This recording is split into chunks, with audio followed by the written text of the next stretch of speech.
Hey everyone, Adrian Kesey with 1289. I hope you're all doing well. Allergy season is in full effect here in Michigan, and to all my fellow allergy sufferers, I feel your pain. My eyes are burning right now. But it's not all bad news. It also means summer is right around the corner, and in this video, I'm going to show you how you can get off of automatic mode on your DSLR so that you can start taking better photos this summer. Let's roll that intro.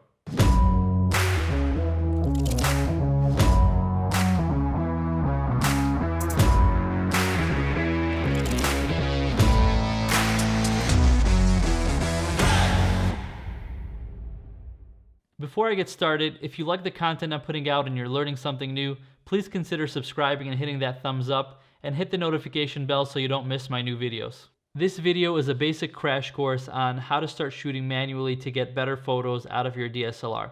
So a question I get asked a lot is, hey, I want to invest in a better camera. What kind of DSLR should I get? And the motivation is usually to take better photos, but to the disappointment of most, the DSLR does not magically produce better photos, just higher resolution versions of bad photos. And that's because most people never get off of automatic mode on their DSLR. They just let the camera make key decisions for them, and the result is an image that doesn't look like what you see. Before we can begin to shoot manually, we need to define the three pillars of photography: ISO, aperture, and shutter speed. These settings are universal across all DSLRs, and we need to understand how to set them in order to take better manual photos with our DSLRs. The first pillar is ISO. ISO goes back to the days of film and is a standard measurement of how sensitive to light a film is. The more sensitive the film, the brighter the image. You may recall seeing film rolls marked with ISO 400, 800, or 1600. Back then, the sensitivity was a chemical property of the film. This standard carried over into digital SLR cameras as an adjustable setting, but it's processed by the camera software after the image is captured. So you might think, this is great when I'm shooting in a dark room or low light conditions to squeeze out some extra light. And you're exactly right. This will result in a brighter image. But be careful. The higher you crank the ISO, the more graininess or noise you will introduce into the image. This is why ISO is sometimes called fake light in digital cameras.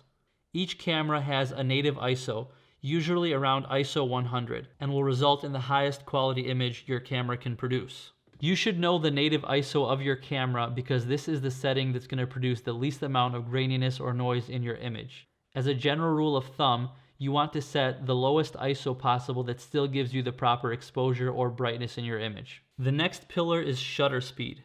Shutter speed is the amount of time, usually measured in fractions of a second, that your camera sensor is exposed to light. Before you press the shutter button to take a photo, your camera sensor is covered by a curtain that blocks out all light. When you click the shutter button, the curtain flips up and exposes the sensor to light from your lens, then flips back down. The time it takes to flip up and back down is your shutter speed. A faster shutter speed results in a darker image, but freezes action and details better. A slower shutter speed lets in more light, but if it's too slow, any movement will result in motion blur. A tripod becomes necessary at slower shutter speeds to help reduce or eliminate motion blur. If you've ever taken a photo in a dark room that came out smeared or blurry, it's because the camera set a low shutter speed to pull in enough light, but shakiness from your hand resulted in a blurry image. In general, setting your shutter speed to 1/125, 1/160, or faster are good starting points that I'm comfortable with shooting handheld. There are some lenses or cameras that offer in-lens or in-body stabilizations that kind of help you push that margin a little bit more. But in general, if you're going to go slower than 1/125, I would seriously consider using a monopod or a tripod to mitigate motion blur. The final pillar is aperture. Aperture is the size of the opening in which light passes through the lens. The bigger the opening, the more light floods in, resulting in a brighter image. You'll see a marking on the lens with the letter F over an aperture value, such as f/2.8, f/4, f/5.6, and so on. This is referred to as the f-stop. In some lenses, you'll see a range, for example, f/4 to f/5.6. This is common on zoom lenses, and it's saying that when you're zoomed all the way out, your aperture is f/4. When you're zoomed all the way in, your aperture is f/5.6, and it interpolates the values in between. The lower the number, the faster or wider the aperture is, and often the more expensive the lens is. This is because the lens will perform in low light better. It's called a faster aperture because it lets in more light, and as a result, you can set a faster shutter speed that will result in an image that is more crisp. A consequence of aperture is its effect on depth of field. Depth of field is the relationship between the closest and farthest objects in your image. To put it simply, between your subject and the background. A lower f-stop gives that buttery smooth bokeh or blurry background everybody loves in their photos. A higher f-stop closes the gap between the subject and the background, resulting in a more evenly focused image. When shooting a portrait or separating an object from the background, you might set your aperture to f/2.8 to get that nice bokeh. When shooting a family or group, you might set it to f4 or f5.6 so that everybody's in focus. When shooting a landscape scene or a real estate scene, you might set it to f8 or f11 or higher to make sure everything is in focus. Just know that the higher the f-stop, the lower the brightness of your image because less light is coming in. F-stop or aperture is one of the first things you often set when shooting manually because its effects on depth of field really change the entire look of your image. So you need to decide if you're looking for those nice blurry backgrounds or if you want everything in focus. To better understand what the camera is doing, let's think of it in terms of our own eyes. Before you go to bed, you turn off the light and for an instant everything appears to be pitch black. After a few minutes, your pupil opens up and you start to make out things like your dresser and other things around the room. This is the same effect as opening up your aperture or setting a lower f-stop to let in more light into your image. Now your eye catches the clock on the wall, but you can't quite make out the numbers. So what do? You squint. The numbers become a little bit more into focus, but the room appears to be darker. This is the same effect as narrowing your aperture or setting a higher f-stop.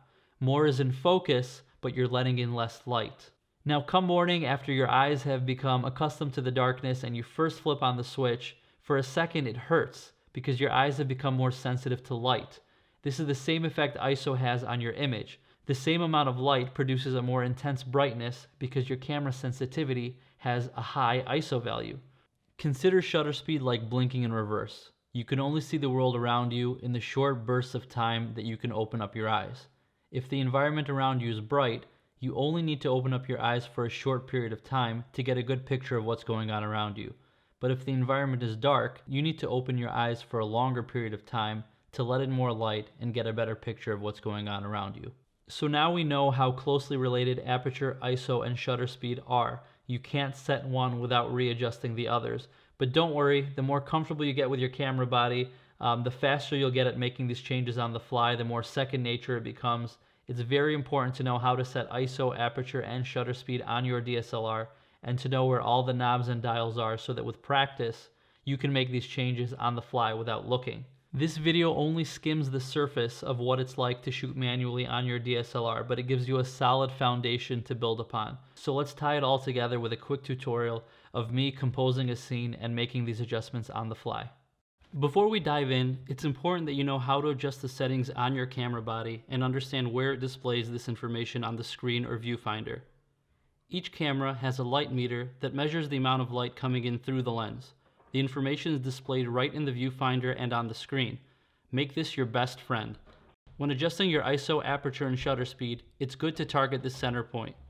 Readings below the center point are said to be underexposed. Readings above the center point are said to be overexposed. If you partially depress the shutter button, the camera will update the reading. Be careful that you are not skewed too much in one direction or the other, as there is a point that the image cannot be corrected in editing software. While it may seem simple, the first step in getting a good photo is composing it. Your angle, level of zoom, and environment can all be used to direct the viewer's attention exactly where you want. You don't want your images to be too busy or too plain. We're going to keep it simple for this tutorial and take a photo of tulips that bloomed in front of my house. I'm going to start by making sure my ISO is at 100, the native setting for my camera. The first decision I need to make is about aperture. Do I want a nice blurry background to separate my subject, or do I want everything in focus? Let's start with a nice blurry bokeh in the background. I'm going to set my aperture to the widest setting for my lens, in this case f2.8. When I check the meter, I can see the image is underexposed, so I need a little more light. I can either adjust my ISO to a higher value or make my shutter speed slower. Remember, the more you raise ISO, the more grainy your image will become. Only adjust this when you need to. Because we're outside with plenty of sunlight, I know I can slow down my shutter speed without worrying about getting a blurry image. That's about right. So now I can take the photo. If I wanted more of the bricks in focus, I would choose a higher f-stop number for my aperture and adjust my shutter speed to compensate for the reduced light. Remember to use your meter to check that the image is properly exposed. In this case, I won't need to adjust ISO because there's plenty of light outside. I'm going to narrow the aperture by a ton to limit the light coming in, just to show you that ISO also brightens the image. If you're in a low light situation and can't shoot with a tripod, this is a good option. The brighter ISO will let you set a shutter speed that is not too slow so you don't introduce motion blur.